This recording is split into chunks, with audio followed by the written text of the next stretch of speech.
Hello everybody, and welcome to another Anaglyphix video. Today, we are celebrating the anniversary of the Nintendo Switch 2, which I think it's crazy. It's been out for a year already, but nonetheless, here we are. And to celebrate, I feel like 1 year is an appropriate time to do a review of a system, because you have a feel for the hardware, you kind of know what the little issues are and some neat little perks, and you have some games and you have an idea of games that are coming out in the near future. So that being said, let's get into this. Before getting into the meat and potatoes here, when reviewing a system, I go off of these criteria: hardware, the controllers, price point, user interface, games, and the anticipation for games coming out in the future. And obviously, as the system gets older, the anticipation will go down, the review of the games will fluctuate, but this is where we are the week before the first week of June. It is May 27th at time of recording this. So, that being said, let's get into it. Alright, for the hardware, we have a little bit more to work with than the Switch 1. Starting with the pros, the processor is a lot better. The screen looks better. It's not an OLED, but it kind of looks like an OLED. It's bigger. It's about 8 inches. The screen on handheld mode is a 1080p up to 60 FPS. With, unfortunately, about a 3-hour battery life. The battery life is a big issue. It does support HDR. On dock, you can get up to 4K resolution, 120 FPS. It's about 250 gigs, but you'll run through it quickly. If you get a Switch 2, you will want to get memory cards, like, immediately. At least one.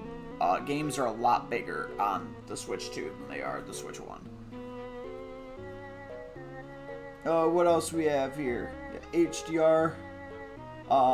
It has 2 USB-C ports, so you can plug in a microphone or headphones while charging it, which is honestly such a minimalist, but such a genius move. Because not everyone wants to use Bluetooth headphones, or if your Bluetooth headphones die, you have an alternative method to be able to listen to your game.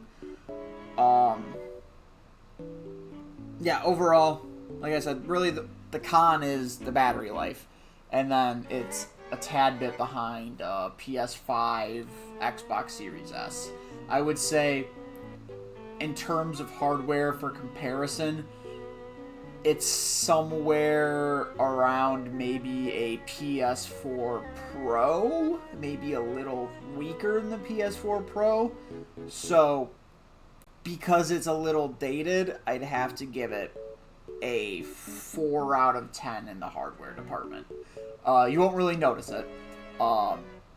It's still strong, but you'll be able to see pop-in for games that are also on PS5, such as Final Fantasy VII Remake or Cyberpunk 2077. Those are games that you can really tell that this is a step behind what these games were released on. So yeah, that being said, about a 4 out of 10. I'll give it a 5 out of 10 because the handheld, the screen is good, fairly decent amount of memory. 120p. I'll give it a 5 out of 10. Alright, so the hardware pricing. We're going to start with that. You can get the Switch 2 and a game for $500. I believe as of June 1st, it's going to go up to $550. Or you can get just the system for $450, and coming in June, it'll be $500. This is due to shortages in NVIDIA chips, tariffs, etc., etc., price is going to go up about $50. I don't know if pricing is going to go up for the controllers too. If not, that'll be a big issue because we already went into it. $100 for Joy-Con 2s. You have $90 for a Switch 2 Pro controller. You can get a Nintendo Switch 2 camera for $55, which is insane for an accessory. And you have afterglows for about $60 to $70 each. Yeah, you have $70, $25 plus for cases. Not necessary stuff. Those are like one-time investments if you do get them. But those controllers and the accessories are pricey. And if you get into games here, we have $50 for Splatoon Raiders, which is not too bad. I know that Star Fox is going to be $50.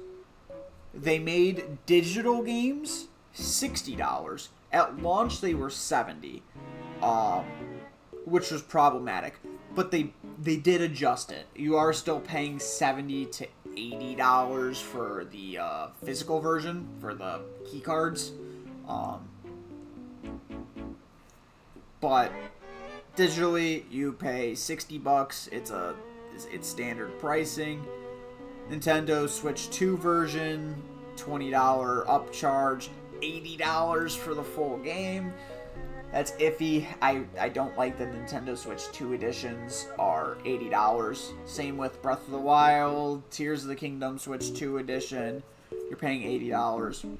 $20 for Pokemon Fire Red is insane.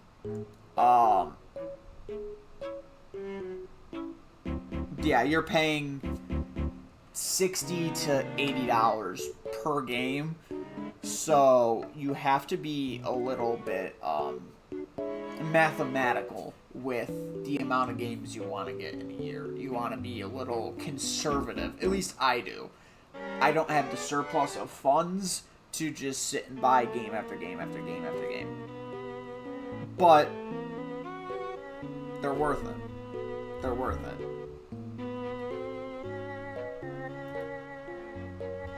Okay, moving over to the user interface here. It's nothing special. It's basically the Switch 1's user interface, which is incredibly minimalist. If you like that sort of thing, then, you know, cool, great. It's going to work for you. I don't love it. I like that they took the corners of the Switch 1, which the games and app selection are all hard squares with rigid corners. They smoothed them out. They made the corners round. And then the selection light, it rotates in color. I think that's a nice little touch, a little addition.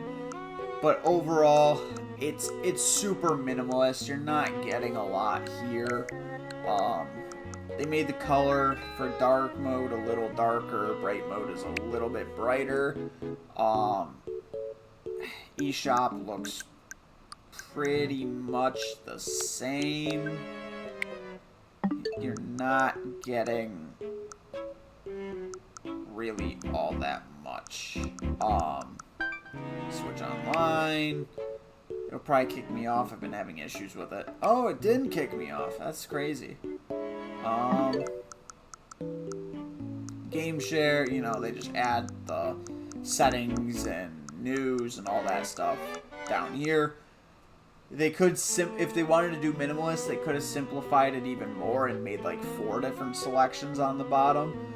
But, yeah, I mean, it's not good. It's not terrible either. I would put it a little below average. I would say that this is about a 4 out of 10. Alright. Next up here, anticipation. This is the last thing on the list, and we have a decent amount to go over here. So, looking at the website, if you just go to based off release date, you have Madden 27, which is a game. Maddens are very iffy. Pokemon Wind and Waves, which we don't have a lot of details on, but based off what we've seen, minus the looks of those awful starter designs, it has promise.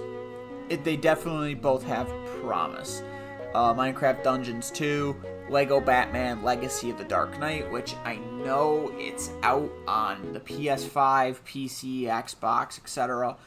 We're still waiting on it for the Switch too.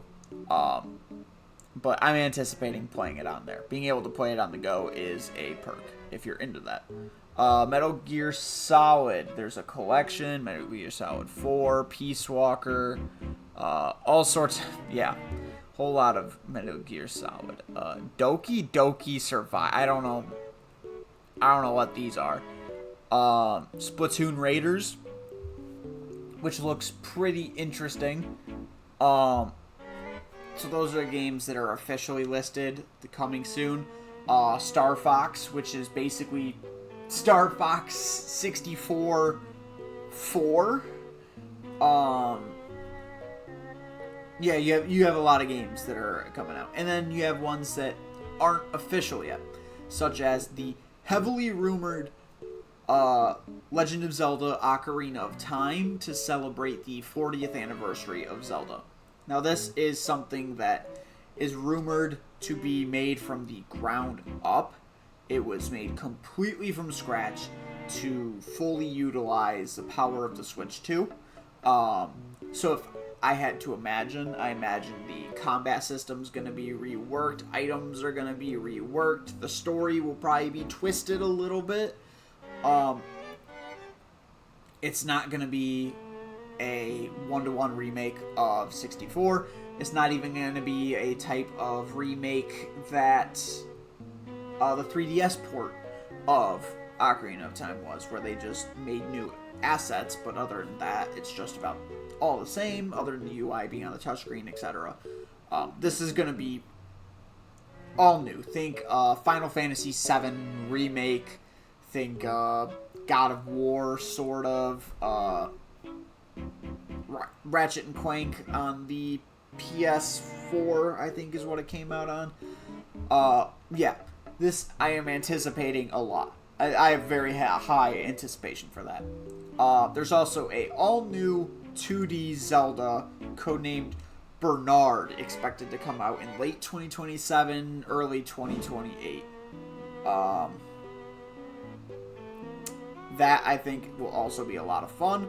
There's rumored to be a new Mario coming out within the coming years, and then Smash Bros. 6 coming out 2027, 2028.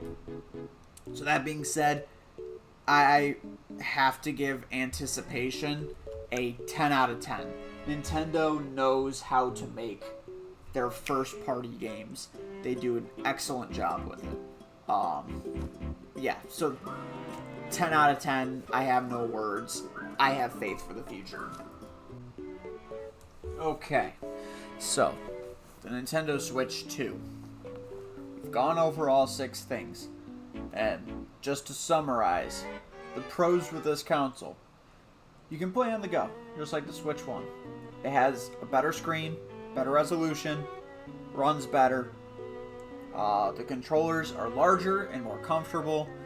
They're more intuitive. They have the mouse mode, you have larger buttons, and all the things about the Switch 1 controller are still there.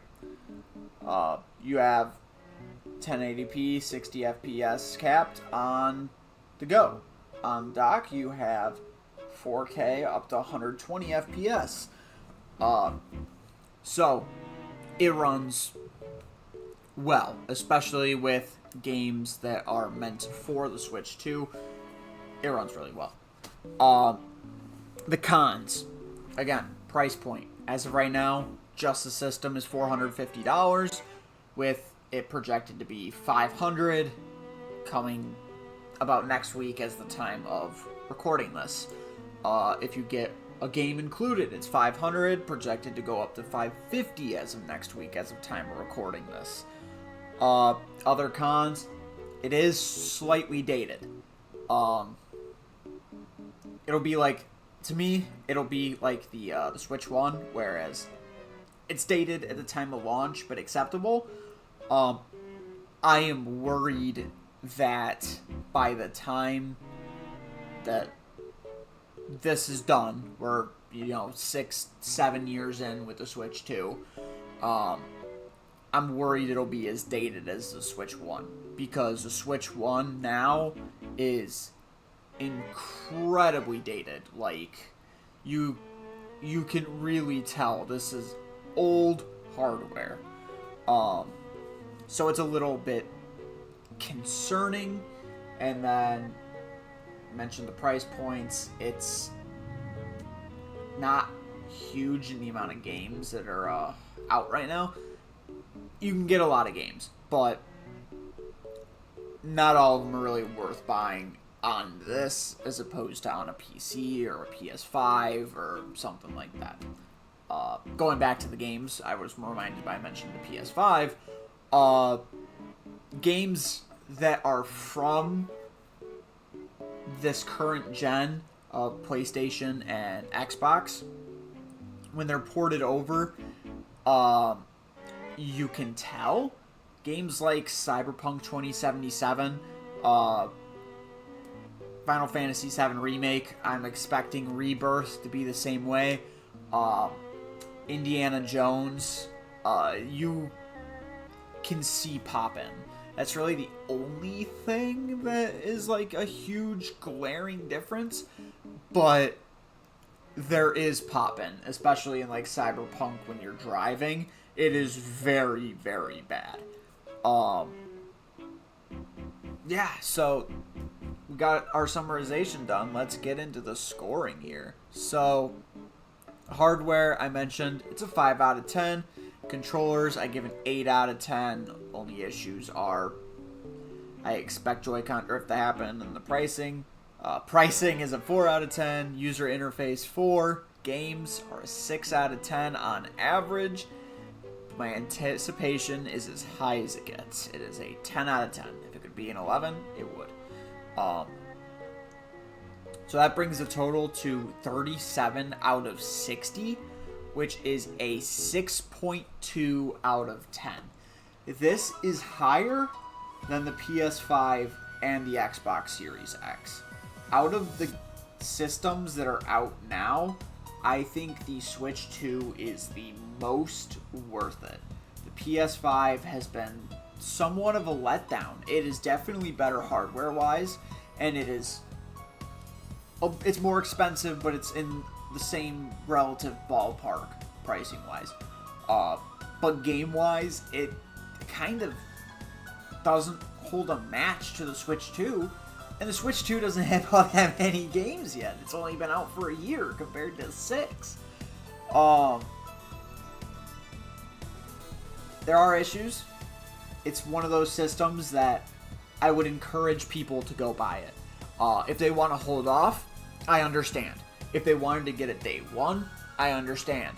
If they want to get it this holiday, now it will be been out for a year and 6 months for this like Christmas. I understand.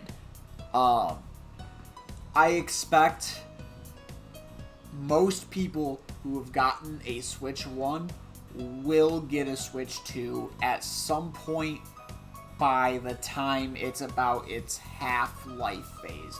By the time a Switch 2 OLED or a Switch 2 Pro or something like that comes out, I expect we will be in the 115, 130 million units sold. And it's worth it. It is worth it.